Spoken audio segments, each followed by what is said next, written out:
नमस्कार दोस्तों, स्वागत है आपका बिहार समाचार में। तो चलिए बिहार की 10 प्रमुख बड़ी खबरों को जानते हैं। तो खबरों की ओर आगे बढ़ने से पहले एक नजर सुर्खियों पर। बिहार में बिजली वाला नया स्मार्ट मीटर अब घर के बाहर ही लगेगा। बीएसएनएल के अलावे जियो का सिम भी डाला जाएगा। विधायकों की पिटाई मामले में हुई कार्रवाई को लेकर विपक्ष ने सरकार को घेरा। साउथ बिहार सेंट्रल यूनिवर्सिटी में नए वाइस चांसलर की नियुक्ति, कामेश्वर नाथ सिंह बने कुलपति।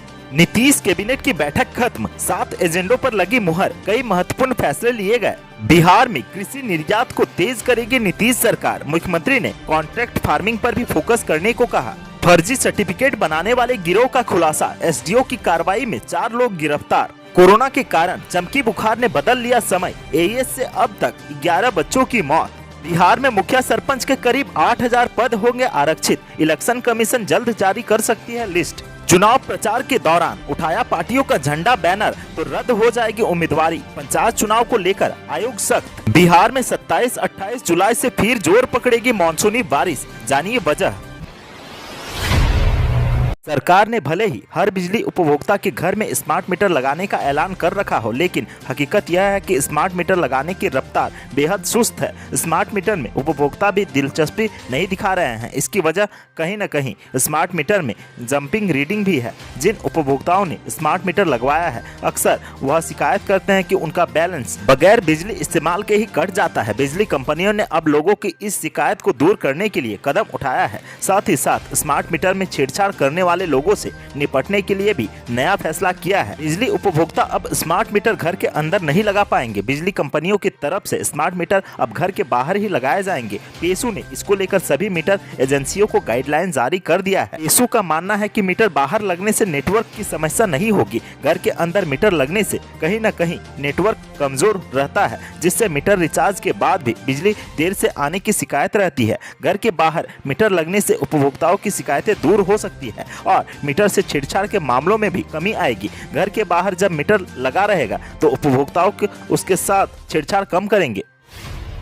23 मार्च को विधानसभा सत्र के दौरान विधायकों की पिटाई मामले में कार्रवाई करते हुए 2 पुलिसकर्मियों को सस्पेंड किया गया। इसे लेकर विपक्ष सरकार पर हमलावर है। कांग्रेस एमएलसी प्रेमचंद्र मिश्रा ने जहां इस कार्रवाई को आई वॉश बताया, तो वहीं आरजेडी नेता शक्ति सिंह यादव ने बड़े अधिकारियों पर कार्रवाई की मांग की। माले विधायक मनोज मांझिल ने कहा है कि यह कार्रवाई बड़े लोगों को बचाने की साजिश है। तो वहीं मांझी विधायक विजय शंकर दुबे का कहना है कि सरकार मामले की लिपापोती करना चाहती है। विधानसभा सत्र के दौरान विधायकों की पिटाई मामले पर कांग्रेस एमएलसी प्रेमचंद्र मिश्रा ने कहा है कि कांग्रेस मानसून सत्र के दौरान इस मामले को सदन में रखेगी। विधायकों को न्याय दिलाने के लिए कांग्रेस सदन में इस मामले को उठाएगी। विपक्षी विधायक दल की बैठक में इस विषय पर चर्चा की जाएगी। प्रेमचंद्र मिश्रा ने कहा कि इस मामले में बड़े अधिकारियों पर कार्रवाई नहीं की गई है, सिर्फ 2 पुलिसकर्मी को सस्पेंड कर खानापूर्ति की गई है। केंद्रीय सरकार ने देश के 12 सेंट्रल यूनिवर्सिटी में नए वाइस चांसलर की नियुक्ति की है। बिहार के गया में अवस्थित central university of south Bihar में भी नए कुलपति की नियुक्ति की गई है। Professor Kameshwar Nath Singh south Bihar central university के नए वीसी होंगे। गौरतलब है कि प्रोफेसर हरीश चंद्र राठौर अब तक central university of south Bihar के कुलपति थे। वे 2015 से ही ये कार्यभार संभाल रहे थे। अगले महीने उनका 6 साल का कार्यकाल खत्म होने वाला है। उससे पहले केंद्र सरकार ने सेंट्रल यूनिवर्सिटी के विजिटर यानी राष्ट्रपति रामनाथ कोविंद के निर्देशानुसार नए कुलपति की नियुक्ति कर दी है।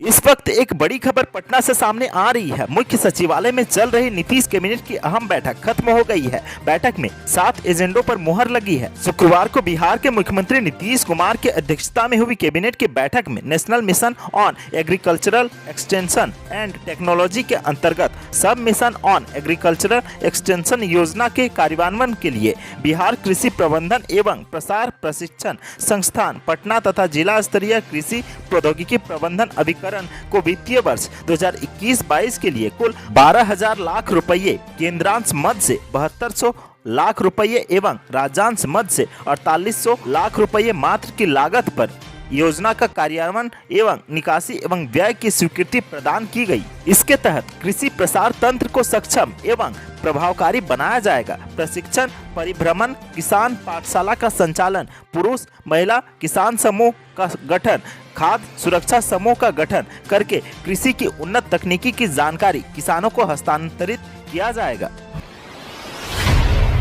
बिहार में किसानों की बेहतरी के लिए नीतीश सरकार अब नई पॉलिसी के साथ आगे बढ़ने को तैयार है। किसानों के हित में लगातार सरकार की तरफ से कई कदम उठाए जा रहे हैं, जिसमें फसलों का उत्पादन और उसकी उत्पादकता दोनों बढ़ाने का प्रयास हो रहा है। कृषि विभाग से जुड़ी योजनाओं और खास तौर पर किसानों की बेहतरी के लिए सरकार के आगामी प्रोजेक्ट पर मुख्यमंत्री ने आज बैठक की है। इस बैठक के दौरान मुख्यमंत्री ने अधिकारियों को निर्देश दिया है कि बिहार में एग्रीकल्चर एक्सपोर्ट को तेज करने की जरूरत है। एक्सपोर्ट में वृद्धि होने से किसानों की आमदनी और बढ़ेगी। मुख्यमंत्री ने इसके साथ साथ अधिकारियों को निर्देश दिया है कि वह बाजार का इंफ्रास्ट्रक्चर और ज्यादा बेहतर बनाए और इसके लिए तेजी से काम करे। सीएम नीतीश ने कृषि विभाग के तमाम बड़े अधिकारियों की मौजूदगी में इसकी समीक्षा की। मुख्यमंत्री ने कहा कि साल 2006 से ही कृषि सेक्टर में एजुकेशन के लिए पहल किए गए थे और इससे राज्य के छात्रों में कृषि शिक्षा के प्रति आकर्षण भी बढ़ा है। इतना ही नहीं, मुख्यमंत्री नीतीश कुमार ने बिहार में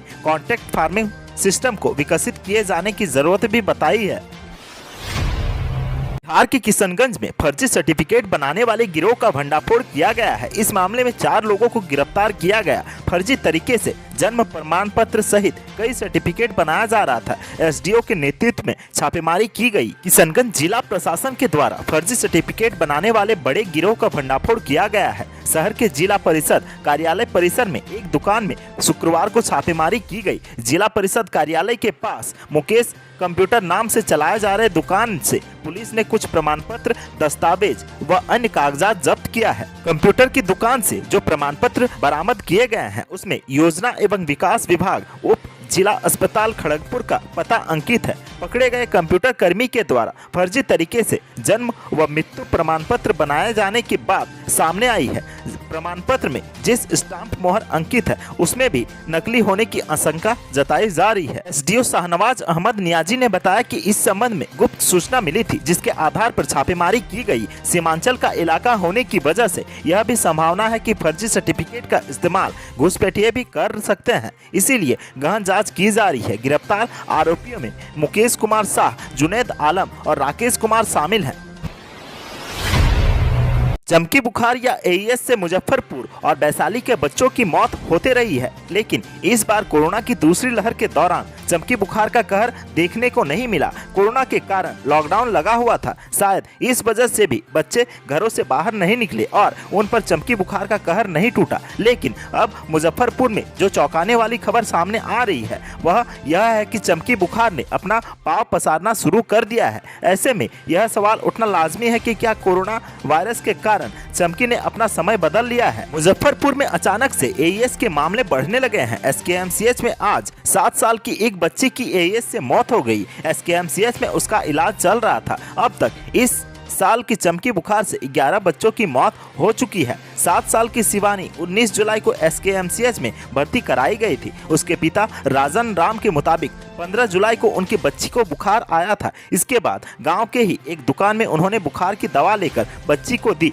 पहले तो फीवर उतर गया, लेकिन वापस उसे फीवर हो गया। आखिरकार 19 जुलाई को तबीयत बिगड़ने के बाद वह बच्ची को लेकर एसकेएमसीएच पहुंचे। यहां पीकू वार्ड में भर्ती कराया गया। आज सुबह बच्ची की मौत हो गई। एसकेएमसीएच में आज दोपहर एक बच्ची को एडमिट कराया गया है, जिससे चमकी बुखार के लक्षण है। मुजफ्फरपुर जिले में इस साल अब तक 25 बच्चे एईएस से पीड़ित हो चुके हैं।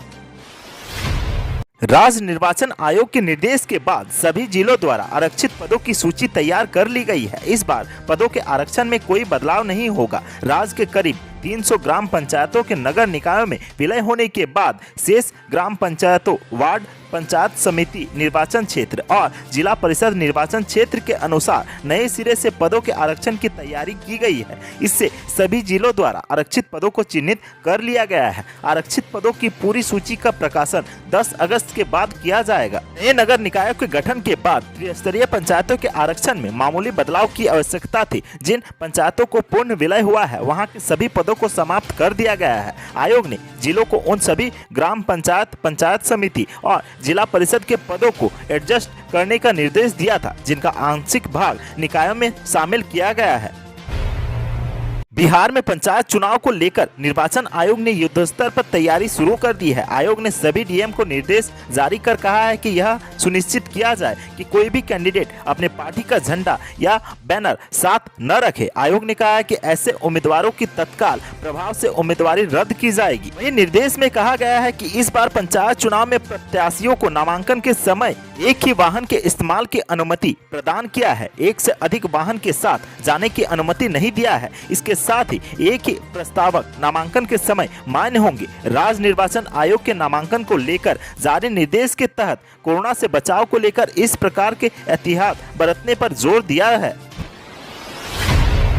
बिहार में 27-28 जुलाई से एक बार फिर दक्षिण पश्चिम मानसून के जोर पकड़ने के आसार बन रहे हैं। दरअसल बंगाल की खाड़ी में बन रहा निम्न दबाव क्षेत्र चक्रवाती सिस्टम विकसित हो रहा है। बंगाल की खाड़ी में चल रही इन मौसमी गतिविधियों से बिहार को एक बार फिर से आस बंध गई है। जानकारी के मुताबिक अगले 3 दिन किसी तरह का मौसमी सिस्टम या ट्रफ लाइन बिहार के ऊपर या इसके आसपास से नहीं गुजर रही है। इससे तापमान में जबरदस्त इजाफे के आसार बनने जा रहे हैं। फिलहाल शुक्रवार को बिहार में मात्र 1.3 मिलीमीटर बारिश हुई है। इस तरह बिहार में 542.5 मिलीमीटर बारिश हो चुकी है।